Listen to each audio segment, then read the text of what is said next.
सासू के चोरिया चोरिया झुमका गढ़वली हो नाना छिनारो। सासू के चोरिया चोरिया हारवा गढ़वली हो नाना छिनारो।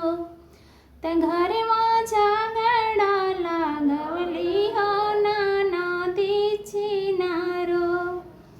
ते घर में चुगली लागवली हो नाना छिनारो।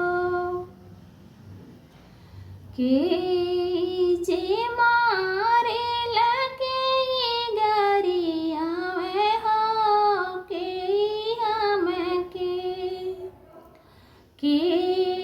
जे मारे लगे गरिया में हो के हम ते अपने गोदिया में छिपावे हो के हम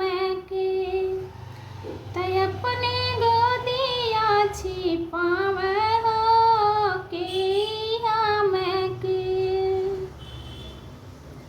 सासू जे मारे नाना गरिया में हो बाला में हम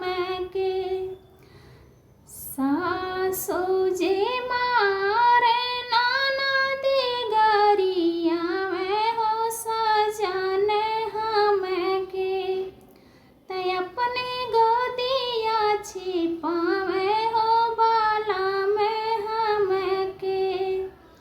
ते अपने गोदी में छिपावे हो सजन हम ते अपने गोदी में चोरा